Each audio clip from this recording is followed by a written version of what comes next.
नमस्ते, good evening. तो आज मैं आपसे बात करने वाली हूँ फॉरवर्ड हेड पोस्चर या राउंडेड शोल्डर या फिर सर्वाइकल स्पॉन्डिलोसिस के बारे में, या फिर आपको यहाँ पर एक पीछे हम्प जैसा, एक कुपर जैसा जो आपको एक ऐसा दिख रहा होगा कि प्रोमिनेंट होता जा रहा है। मैं उस आपके पोस्चर चेंज के बारे में बात करना चाहती हूँ।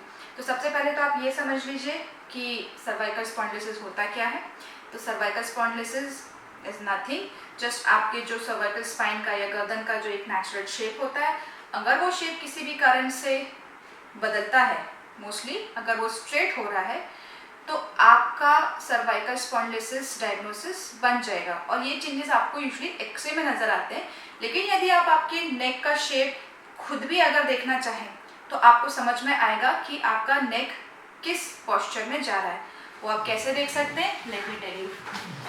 आप एक साइड व्यू में बैठिए और किसी को बोलिए कि आपका साइड से फोटो निकाले। आप नॉर्मली जैसे भी बैठते हैं, अगर आप ऐसे बैठते हैं, ऐसे बैठते हैं, जिस भी पोजीशन में आप बैठते हैं, और उस फोटो में आप चेक कीजिए कि आपका जो ईयर लोब है या जो कान है वो आपके शोल्डर से कितना दूर है। जैसे आप देख सकते हैं कि मेरा कान ऑलमोस्ट शोल्डर के सामने की तरफ गिर रहा है। अगर एक लाइन खींचूं तो this is kind of a natural या नॉर्मल अलाइनमेंट। लेकिन अगर मैं कंधों को इस तरह से राउंड कर लूँ या स्लाउच या झुककर बैठ जाऊँ तो मेरा जो गर्दन है वो आगे की तरफ हो जाता है। अगर आप अब यहाँ से एक लाइन लेंगे तो वो मेरे शोल्डर से बहुत आगे की तरफ जा रहा है। अब आप खुद ध्यान कीजिए कि हम लगभग हर वक्त इसी पोस्चर में होते हैं, चाहे हम लैपटॉप में कुछ फोटोज देख रहे हैं, वीडियोस देख रहे हैं, कुछ भी कर रहे हैं, या हम लैपटॉप के ऊपर काम कर रहे हैं, या हम लिख रहे हैं, या जनरली भी हम बैठे भी हुए हैं तो हम ऐसे ही बैठते हैं। तो हमारा बैठने का जो एक तरीका है वो बहुत बड़ा कारण है। ये जो आपको अर्ली एज में या यंग एज में सर्वाइकल स्पॉन्डिलोसिस आपको हो जा रहा है, आपको सिवियर नेक पेन हो रहे हैं, आप किसी दिन सोकर उठते हैं और आपकी गर्दन अटक के जाती है, इन सब के लिए हमारा लाइफस्टाइल बहुत ज़्यादा जिम्मेदार आप कह सकते हैं। अब अगर आपको इस तरह की तकलीफ हो गई है या आपको इस तरह के पोस्चर डेवलप हो रहे हैं तो उसके लिए आपको क्या करना चाहिए। तो सबसे पहले आपको आपके बैठने का तरीका ठीक करना है। उसके लिए आप मेरा करेक्टेड सिटिंग पोस्चर वीडियो देख सकते हैं, सेम चैनल में आपको देखने को मिल जाएगा। उसमें आप सीख सकते हैं कि किस तरह से बैठना चाहिए। दूसरी चीज़, यहाँ मैं आपको सिंपल 2-3 स्ट्रेचेस बताने वाली हूँ कि अगर आपने ये चीज़ें डेवलप कर ली है तो बैठने सही तरीके से बैठने के अलावा आप और क्या कर सकते हो। तो सबसे पहले आपको क्या करना है, आपकी चिन को पीछे की तरफ लॉक कर लेना है।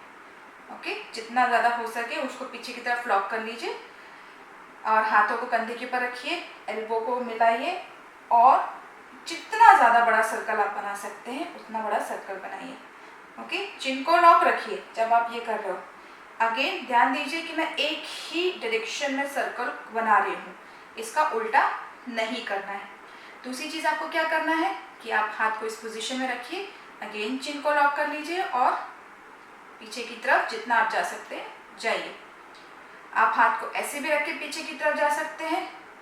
आप महसूस करेंगे कि यहाँ पे जो हड्डियाँ हैं दो, जिसको हम शोल्डर ब्लेड कहते हैं या स्कैपुला कहते हैं मेडिकल टर्म में, जैसे ही आप हाथ पीछे लेके जाएंगे वहाँ पर ये दोनों हड्डियाँ जो हैं वो आपस में जॉइंट होती है एंड देन जैसे आप रिलैक्स करते हैं वो रिलीज हो जाती है। ओके, तीसरी चीज़ जो आप कर सकते हैं वो ये है कि एकदम वॉल के अगेंस्ट पीछे चले जाइए। ओके, और आपके जो हील है, हिप्स है और जो आपका सर है, ये तीनों चीज़ें जो हैं वो वॉल के कांटेक्ट में आ जाना चाहिए। अब आप देखेंगे कि आपके शोल्डर और वॉल के बीच में थोड़ा सा गैप होगा। अब आपको क्या करना है कि पूरी बॉडी को वॉल के कांटेक्ट में रखते हुए शोल्डर को वॉल की तरफ लेके जाना है और कोशिश कीजिए कि आप ये डिस्टेंस जितना कम से कम रख सकें। ये सिंपल 2-3 स्ट्रेचेस आपको करने हैं, लेकिन याद रखिए कि जब भी आप ये स्ट्रेच कर रहे हैं आपकी गर्दन लॉक होनी चाहिए अंदर की तरफ और किसी भी कारण से सांस नहीं रोकना है।